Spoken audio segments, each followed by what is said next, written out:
Hello there, and welcome back to the Vince Webb Composing Podcast. I apologise for the sound quality of this week's episode. I'm currently stuck at home because of COVID-19 reasons. However, I thought I'd give a little podcast recording a go because I'm feeling a bit perkier now. And I just have my laptop and a keyboard here with me. And what I thought I'd talk about this week is a few harmonic motions that I particularly like. What I mean by harmonic motions is sets of chord relationships, I guess, that have a certain flavour, and so they evoke something quite specific which I can then reach for in a certain situation when I'm composing music or when I'm improvising. And I find these useful to kind of notice and practice consciously, and because they're just little nuggets of information, little chord motions, rather than whole kind of chord progressions or whole songs or arrangements, I find that I'm able to just sort of retain these little pieces of musical vocabulary and kind of put them to use much more easily on the fly and kind of customize them and make them more my own. So I don't really feel like I'm using somebody else's chord progression. So that's where I'm sort of coming from using this term harmonic motion. I hope that makes sense to you as a concept. Basically, they're just little relationships between certain chords, and the relationship has a particular flavour and character to it that might be useful to you. So without further ado, I'm going to just demonstrate some of these. I've got a keyboard here. So the first one I've got written down is tritones apart. So this is a nice very distinctive, very classic sound in the sort of screen composing world and sort of maybe classical music in general. You've probably heard this before. So for example, C major, if that's our first chord. Just using the stock Logic piano sound here, so I'm afraid it's not particularly nice, but then if we go a tritone away, so that's 1, 2, 3, 4, 5, 6 semitones away, that lands us at F sharp. So our chord relationship is C major to F sharp in this case.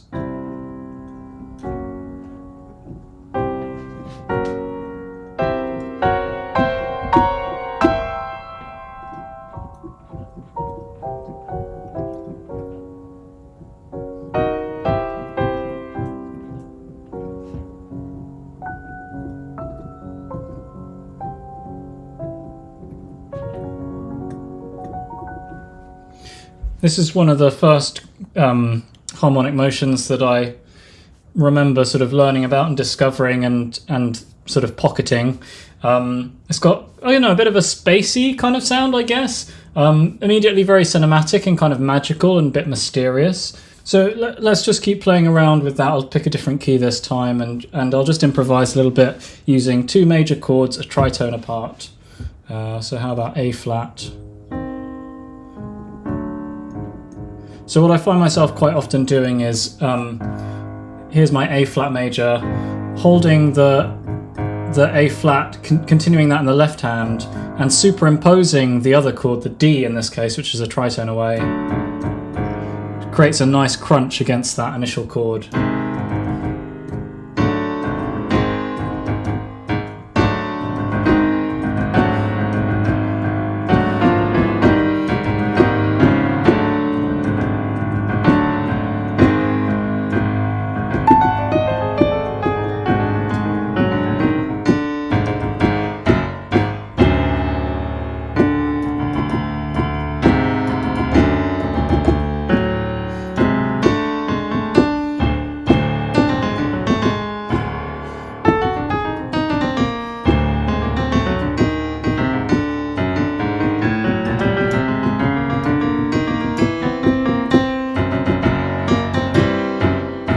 Playing around with the two key centers, I'm sort of thinking shapes, arpeggios and scales, kind of borrowing from those two kind of key areas interchangeably.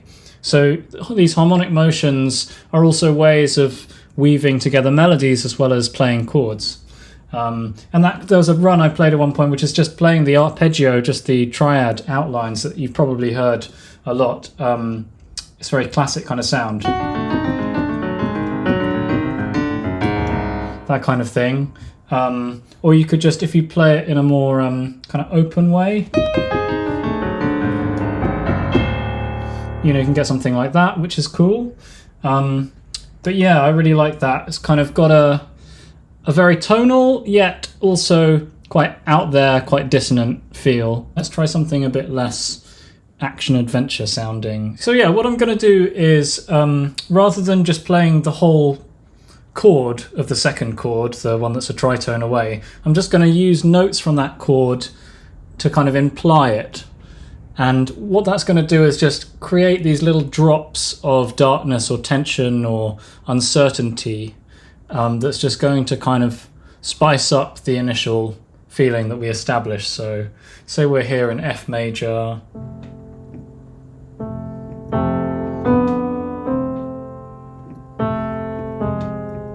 So I'm just calling this F major. And I'm going to drop in a few notes from B major.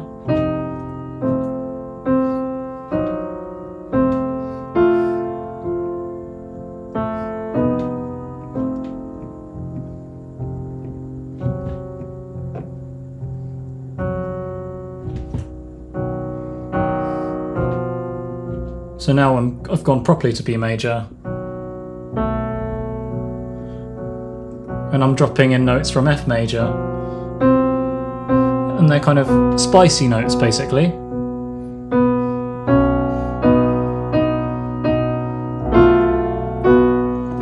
So there was F major against B major, so we're getting that motion or that relationship. And then you might have felt that when I moved kind of between them, there was an interesting feeling of arrival or opening up there to me. That doesn't happen so much when you're just jumping between the two chords like that. So let me just highlight that again. Let's go to a different key this time. E flat. So our pair of chords is E flat and A in this case, a tritone apart. And I'm just going to improvise here for a little bit.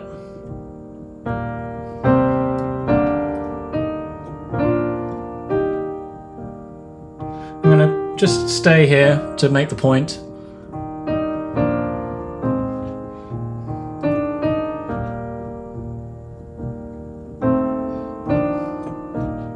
Now I'm going to move.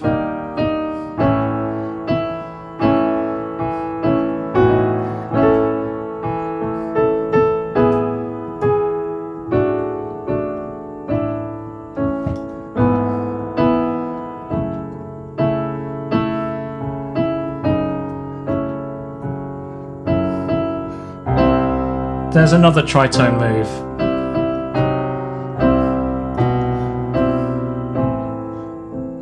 And at the moment I'm just being led by my ear. So I've landed on this A minor. What if we go a tritone away?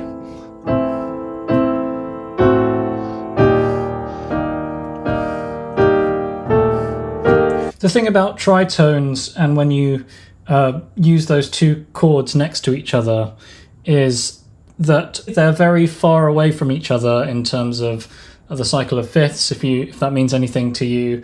So there's really a sense of like you're going into somewhere completely new when you do that kind of shift. It really does feel like a big gear shift. You're not moving to something that's like in a related world or just feels like a one-up kind of progression or feels like a descent. You're really like, it feels like you're going sideways into like something that's sort of, that kind of changes into a new sort of dimension or something. So that's, I think, again, maybe that's part of the reason why it's associated with like the magical or like blurring of worlds and stuff like that.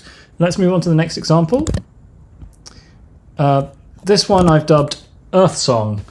This is quite a well-known chord progression. It's used in pop as well as in scoring music and all kinds of other genres as well. This is where you go from a minor root chord, such as a D minor, say, to the major 4 chord. So the reason it's called Earth Song is that bit where it goes.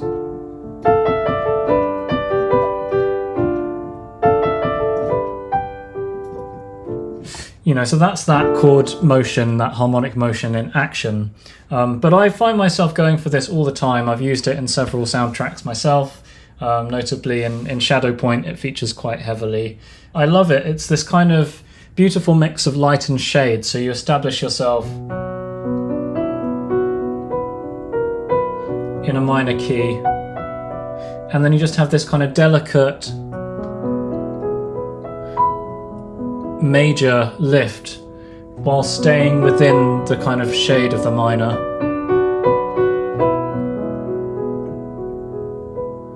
I mean, it's a little corny, so it works, best in situations where if you're not trying to be too cool, or if it's not important to fly under the radar. Like, this is a very particular sound and it has a very special place in my heart.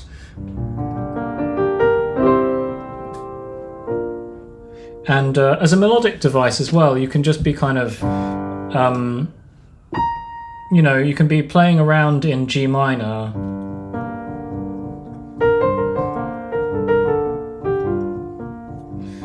And throw in some of that major 4 chord like I'm doing here.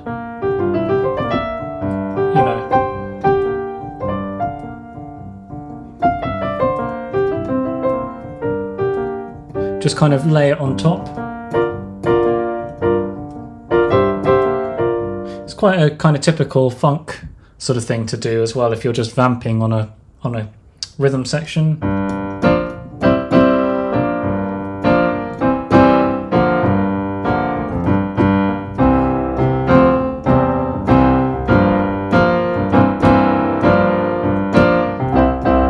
That kind of thing.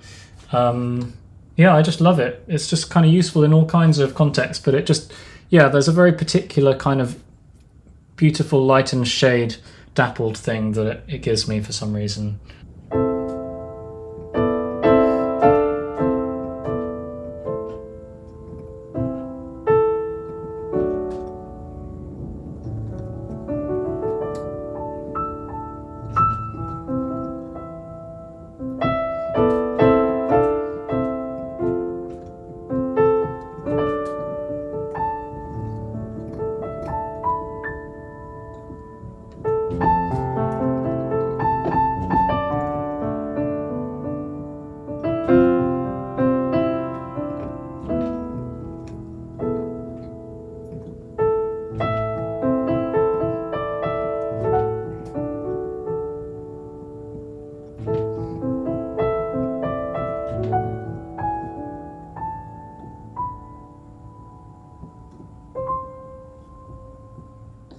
Next on my list, I've written the humble minor 3 and 6. So what I mean by that is, in a major key, playing the minor 3 chord, so for example E minor in the context of C major, has a particularly humble sound to me, and also kind of supporting that flavour, the 6, such as A minor in the key of C major, also sort of it seems to fit within that sound world. So let me give you an example. So C major, there's our minor 3.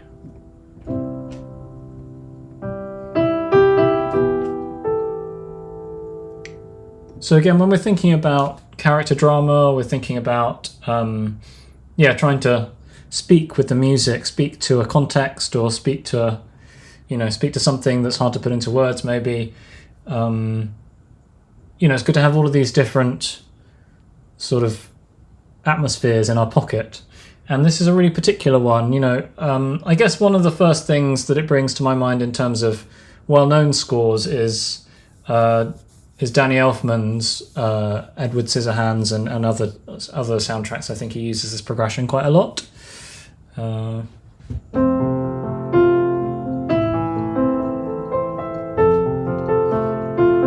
This kind of thing. And then I think it goes... and I forget the rest. But, something like that. So, yeah, it doesn't necessarily have to just involve this kind of rocking back and forth, unless that's what you want. I mean, that itself to me is very beautiful. But yeah, if we bring in the minor sixth as well, to me it suggests something quite churchy, kind of hymnal feeling.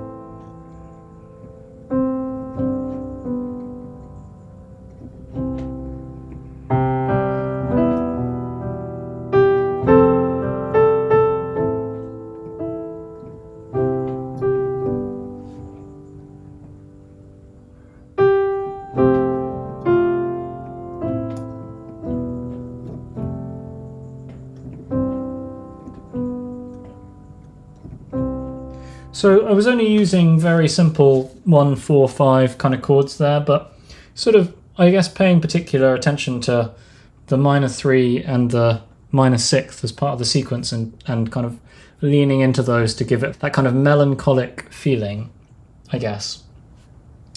You can use the minor 3 as a preparation for the 4 chord.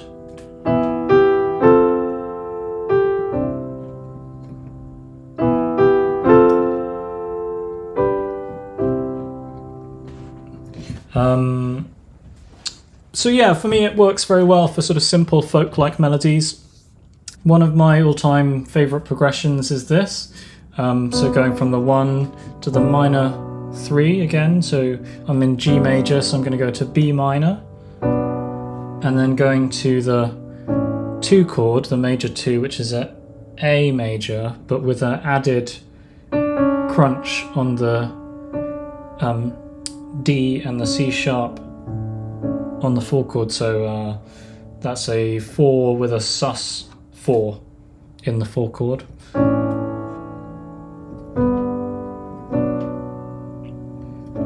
Because it just kind of hangs over from the previous chord.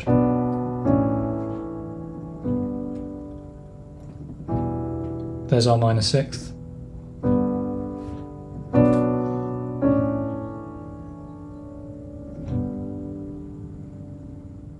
Again, it's not the most original thing in the world, but I don't know, I've always, whenever I've found little things like that I either transcribed or just kind of happened upon and then recognized it from somewhere and played around with, I've always sort of enjoyed spending time playing with it, spending time with it, leaning into it, improvising with it. That's just something that I've done pretty much my whole life, is found little riffs and little kind of gems from music that I've heard, and I guess put in some time to not really work on those things, but just, yeah, I've just been attracted to them, and then as a result I've played them, and then as a result I guess it's kind of worked its way into my style and into the things that I create myself. The next harmonic motion is 1 major to 2 minor. So in B flat major, B flat is our 1 chord, and the 2 minor is C minor. And then I'm going to go to the 1 chord again, but this time in first inversion. Then I'm going to go to the 2 chord minor, this time it's in first inversion. I'm just going to keep kind of walking up the scale, alternating between 1 and 2.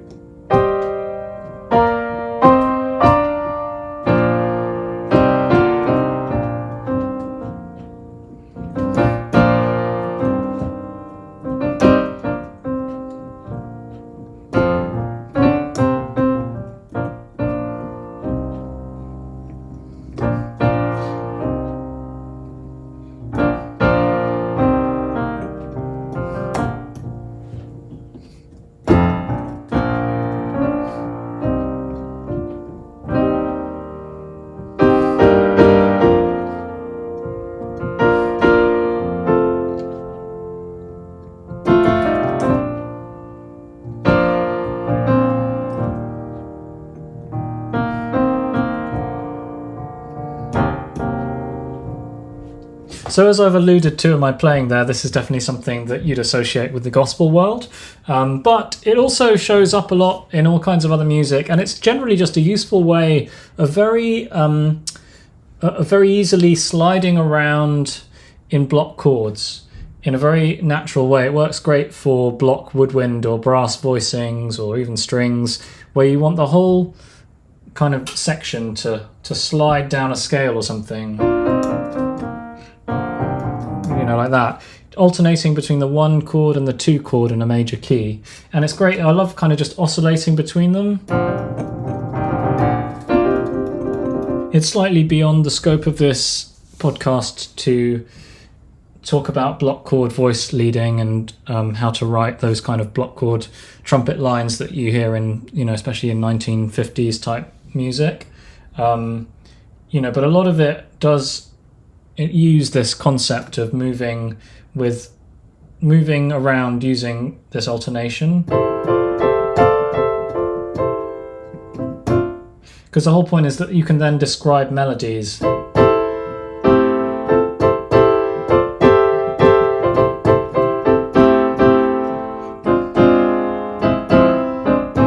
So a kind of a variant of the 1-2-1-2 thing would be 1-2 half diminished, which in the key of C would be this sound, D, F, A flat, C. And actually I'm alternating between 1 major 6 and then repeat in the inversions, that kind of thing, which has a slightly different quality. And so, anyway, so it has technical uses, but I just really like the sound of 1-2-1-2. That famous flower duet. That piece, which I absolutely love, is one of my favourite pieces of classical music. I think part of what makes it magical is that it's the same concept. It's something that just takes you one step outside of the normal and then brings you back and sort of just glitters, it just glimmers. And the way in which it glimmers is by lifting you up. So 1 to 2 minor. Have some fun with that. So my final example of a cool harmonic motion for you to use in your improvisation or composition is flat 3 major in a major key. So for example, in C major, using the E flat, and not necessarily just going between them. Lord of the Rings seems to be coming up quite a lot in this session. You can just go between them, but what I'm talking about here is sort of doing chord progressions and things, that you typically associate with C major, say going to the 4 chord, the 5 chord, the 2 chord.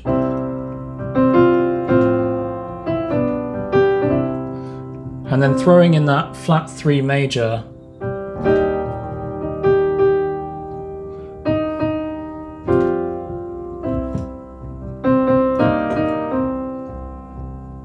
And so what happens is you get this E flat appearing, which you'd associate that E flat against a C as being C minor, but we're in a C major key, so we get a bit of tension. We're expecting to hear E natural, but we hear this E flat kind of thrown in there.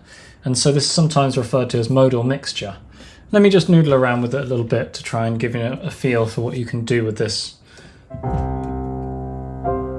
So we're in C major.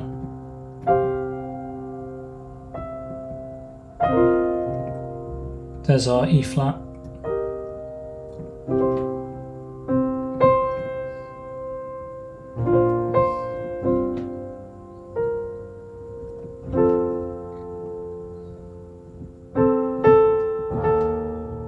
There's our E flat.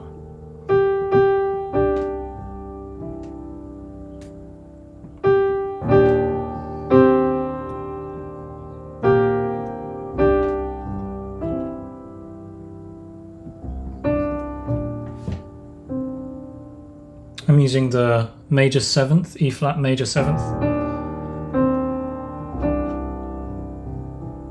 to a C9 there with the D at the top.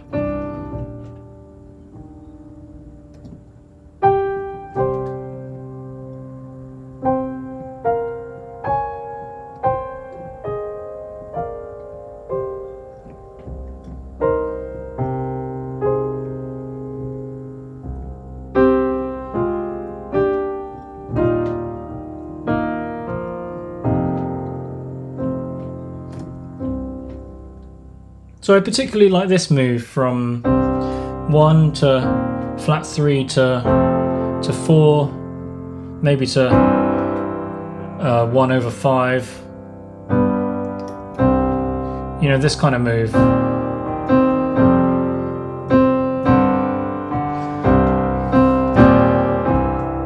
Has quite an epic, kind of quite forward moving, kind of forward momentum sort of feeling. But also there's something quite dark and stormy about it. Because we're hearing this E flat, which is giving us a bit of a hint towards C minor, even though we're in C major. So if I wanted to be more aggressive, I could bring that out in the melody.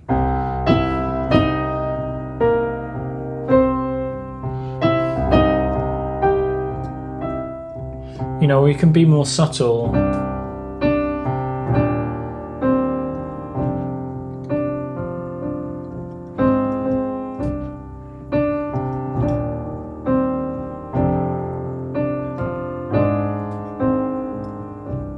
I find myself bringing in the A flat chord there, which is the flat 6 chord.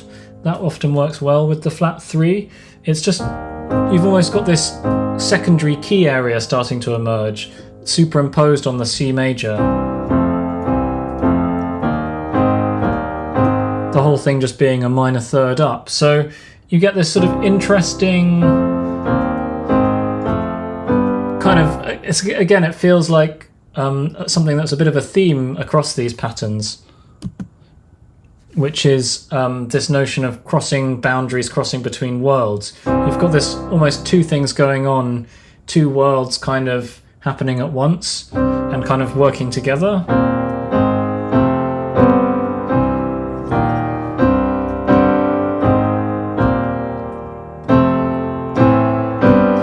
So I'm just thinking, I'm sort of mostly playing chords from C major, but then I'm throwing in E flat and I'm throwing in B flat sometimes, I'm throwing in A flat. So all of these chords, E flat, A flat major, B flat major, I guess we're implying a E flat major key area. But we're playing also in C major, and so we're just getting this, I don't know, with everything being a major chord, it kind of retains this like gritty positivity, even though you're not quite sure what key we're in. To me it has a sort of quite a determined feel, especially when used with these kind of fourthy voicings.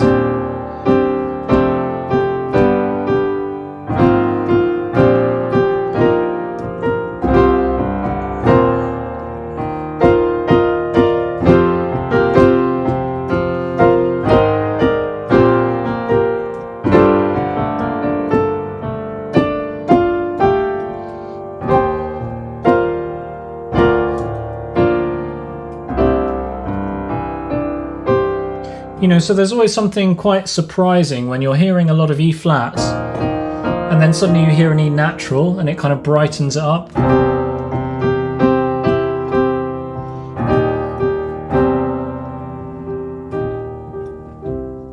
So yeah, that's something that I use a lot in my work, consciously and unconsciously, is, you know, this use of a flat 3 major in a major key. And more broadly, this concept called modal mixture, which is essentially combining these two key areas in one piece of music and sort of losing sense of the boundaries between the two and often just going where the melody wants to go. And it creates something that's a bit floaty, and so you might lose a bit of clarity as a result of that, but then what you gain is this feeling of drama that comes with that as well. So that's it for now. Thank you very much for listening. I hope that was enjoyable. And yes, do let me know any feedback that you have. The best way to reach me is probably via social media. I'm on things like Instagram as Vince Composer, all one word. I'm also quite active on YouTube. I hope that maybe some of these harmonic motions will be fun little jumping off points for you for improvisation or for composition, things for your toolbox.